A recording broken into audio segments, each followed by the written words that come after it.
तो दोस्तों ये रहा अगला क्वेश्चन तुम्हारे बोर्ड पे। क्वेश्चन काफ़ी सिंपल है, कॉन्सेप्ट अगर क्लियर है तो इसमें कुछ है नहीं। देखो, हम जो पीरियोडिक टेबल में एटॉमिक वेट देखते रहते हैं अलग अलग एलिमेंट्स का, जो हम पीरियोडिक टेबल में जो एलिमेंट देखते हैं उनके अलग अलग एटॉमिक वेट दे रखे होते हैं। वो एटॉमिक वेट क्या उसी केवल आइसोटोप के होते हैं क्या? ऐसा नहीं है। देखो, एटॉमिक जैसे आइसोटोप तो कई होते हैं ना, और अलग अलग आइसोटोप के एटॉमिक वेट क्या होते हैं? अलग अलग होते हैं। अब जैसे कार्बन के कितने आइसोटोप्स होते हैं बताना? Carbon 12, carbon 13, carbon 14। इसका मतलब है कार्बन का एटॉमिक वेट कितना होता है? 12 भी होता है, 13 भी होता है, 14 भी होता है। लेकिन हम मान के कितना चलते हैं एटॉमिक वेट? 12 लेके चलते हैं। वो उसकी वजह ये है कि जो कार्बन 12 है ना, ये भरपूर मिलता है, मतलब लगभग 90% से ऊपर मिलता है, 96-97%।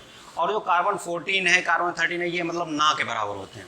अब जैसे हम मान लो, अगर हम मान लेते हैं 95%, 99% है, 99% तुम्हारा कार्बन 12 है, और कार्बन 13 और कार्बन 14 तुम्हारा 1% है, मतलब आधा परसेंट मान लेते हैं कार्बन 13 है, और आधा परसेंट तुम्हारा कार्बन 14 है।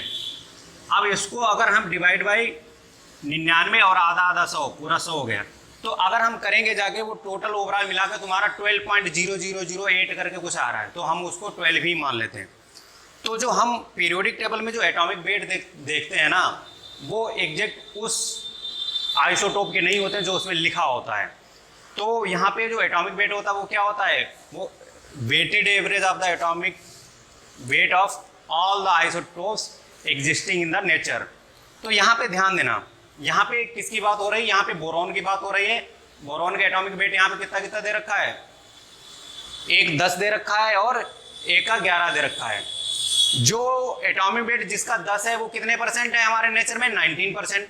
जो बोरॉन का एटॉमिक वेट 11 है, वो हमारे नेचर में कितना एग्जिस्ट करता है? बचा हुआ 81%। तो यहाँ पे एवरेज वेट बताना है। देखो, अब तुम्हें इतना तो पता होना चाहिए कि ये 81% है, मतलब ज़्यादा है। उसका वेट कितना है? 11।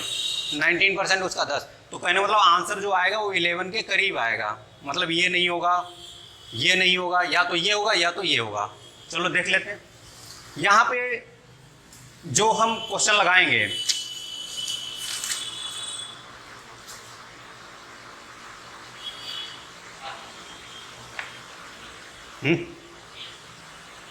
ये आ रहा ना?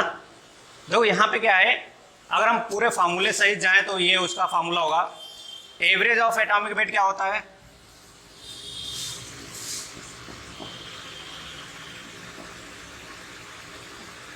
Average of atomic weight will be equal to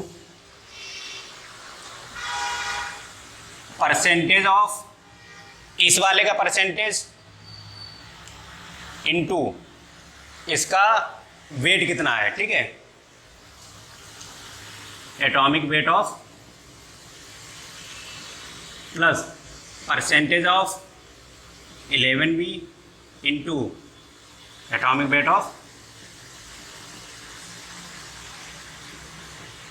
divide by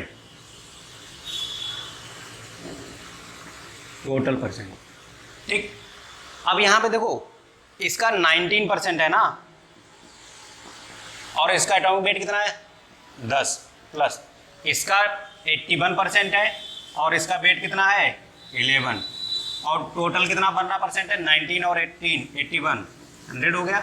अब इसको फर्दर सॉल्व करो। 190 प्लस 11 के 11, 11 88 और 89 डिवाइड बाय 100। ये कितना आ जाएगा तुम्हारा? 1 9 9 18 का 88 का 1 8 1 9 1 10। तो ये कितना आ रहा है? हमने कहा था इन दोनों में से होगा। सिंपल है। देखो, यहाँ पे हम तुम्हें बोर्ड पे समझा रहे हैं, जो फर्स्ट टाइमर है, जिन्होंने जो क्वेश्चन ये पहली बार देख रहे हैं, उनके लिए हमने ये सब किया है। अदरवाइज बहुत सिंपल है। जैसे तुम्हें इस टाइप से क्वेश्चन दिखे हैं, उनका कुछ नहीं करना है। जो यहाँ पे लिखा होता है उसका इससे मल्टीप्लाई करो, प्लस जो यहाँ पे लिखा है उसको इससे मल्टीप्लाई करो, प्लस जितने भी हैं यहाँ पे, चलो मान लो 2 आइसोटोप है, 2 का लिख लिया, 4 है, 10 है, 12 है, कितने भी हैं तुम उनको लिख लो, डिवाइड बाय 100 कर देना, बस आंसर आ जाएगा। ठीक है, इस टाइप से एक और क्वेश्चन हमने करा था, उसको भी तुम पीछे देख लेना, वो हमने अलग मेथड से बताया था। उनका सबका परसेंटेज अलग निकाल लो, फिर उनको ऐड कर दो। दूसरा तरीका इसका क्या है, दूसरे तरीके की बात करें, इसका एटॉमिक वेट कितना हो जाएगा,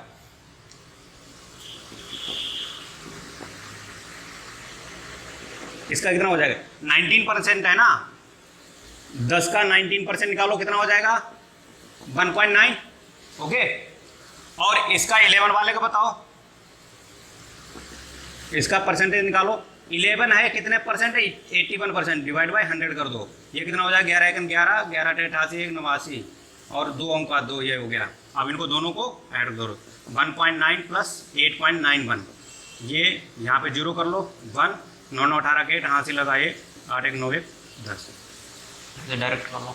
ठीक है, 2 तरीके हैं तुम्हारे पास, जो तुम्हें अच्छा लगे, सूटेबल लगे वो कर लो। यहाँ पे कुछ नहीं करना है, इनका वेटेड एवरेज है तुम्हारा, जो सिंपल मैथ में होता है ना, एवरेज निकालना, वही है सिंपल, इसमें कुछ खास है नहीं।